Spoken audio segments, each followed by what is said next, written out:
Ay, go! 1, 2, 3, go! B-I-N-G-O! B-I-N-G-O! Si Ate Claire at si Mami ay B-I-N-G-O!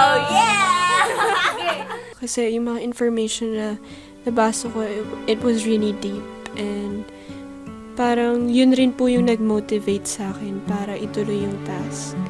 Kaya ginawa ko po yun nga po, para malaman ng mga tao sa labas kung gaano po sila kabait. Last week, pumasok ang bagong housemate na si Brenda. Kahit kakapasok pa lang niya, binigyan kaagad siya ng special task. Brenda, bibigyan kita ng isang secret mission. Okay. Magkukunwari kang isang manghula. Sa loob ng 5 araw, kailangan mong makumbinsi lahat ng housemates mo na totoo ang kakayahan mong manghula. Okay po. For the entire week, kinareer naman ni Brenda ang kanyang special task. You wanna teach, you wanna be a teacher. Bilib lahat ng housemates ko. Lakas ang pares niya. Lakas. Kaya't at the end of the week, ni-reveal na rin ni Kuya ang secret ni Amazing Brenda. May dahilan ng task na yun. Gusto kong malaman kung madali kayo mapagpaniwala ang mga housemates sa mga bagay-bagay at kinailangan ko ang tulong ni Brenda. Sa task ni Brenda, nagkaroon ng bagong aral ang mga housemates. At si Brenda, na-exempt sa nominasyon kahapon. May isang aral na gusto kong matutunan ninyo sa task na yun. May totoo at may nagpapanggap. May ibang magsasamantala sa inyong kabuhangan. Madali kayong lokohin, takutin, o sindakin. Kaya't doblehin ang pag-iingat sa pakikisalamuha sa mga bagong kakilala. Matutong kumilatis ng pagkatao para maiwasan ang kapahamakan. Paglabas ng confession room, pinag-usapan ng teen housemates ang mga experiences kung kailan niloko sila ng kapwa. Matindi. Si Mami, isa lang. Kami, pampito ako dun. Niloko ng Biktima. babae? Oo. Oo? Grabe. Isipin mo 7 months. 7 months naging kami, tapos nalaman ko yung 7 months na yung niloloko. Pampito din ako, 7-7 nga eh. Pito kayo sabay-sabay, kumbaga. Oo, yung isa pa dun, kapangalan ko. Sa lalaki. Yun. Takot na ako dun. Ayoko na magmahal. Bakit? Yun nga. Maganda lang sa stage ng ligawan.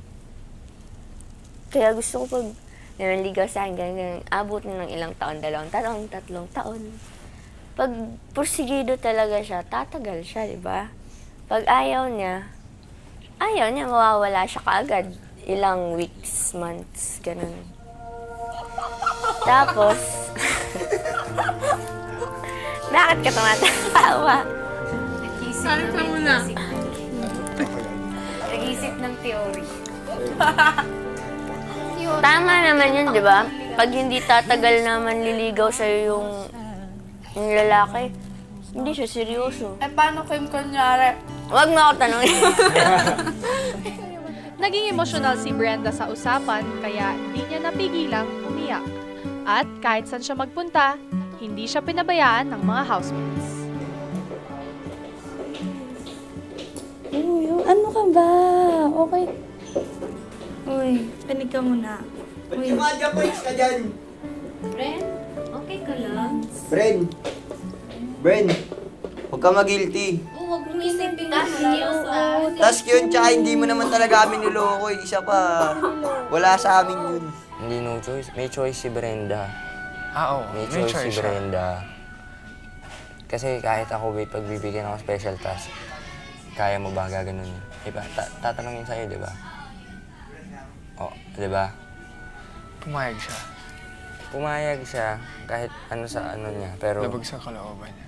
alam niya rin Bakit kasi siya? natututunan pa. Special performance niya sa bahay. Aray ko! 1, 2, 3, go!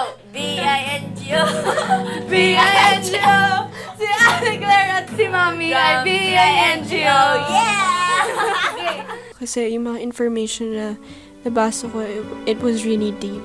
And parang yun rin po yung nag-motivate sa akin para ituloy yung task. Kaya ginawa ko po yun nga po, para malaman ng mga tao sa labas kung gaano po sila kabait. For example na lang po si Waki. Iba talaga po tingin ko sa kanya nung dumating po ako dito sa loob. Talagang like chick boy, like this, like that. Pero deep within that, nakita ko rin na naghahanap pa rin siya ng girl na pwede niyang hindi lokohin yung makakasama niya talaga po. So, dun parang, okay, kahit pa paano pala po si Waki is a really good guy. Naintindihan ko na po kung bakit yun yung task na binigay sa akin. Ayaw niya na mapahamak ako or kahit sino dito sa house. So, pinursu ko pa rin po. And masaya-masaya ako na natapos ko po yung mission ko. Ako natunan kay dili dapat musalig dayon sa usa ka tawo na dili pa nimo kaila, na dili pa mo dugay nagkaila. Dapat hindi magmadali sa pag sa tao. Kasi dadating din yung time na malalabas din niya kung sino talaga siya. Yun nga po, wag masyadong maging paniwala. Yun nga, kaya nang sabi niyo po, madalas may maraming manloloko, ganun. Tapos, in the same way, parang medyo na-realize ko din na on my part, masama din ako yung manloko. Kung narinig niyo naman po siguro yun. It's a lesson na madadala ko talaga in the long run.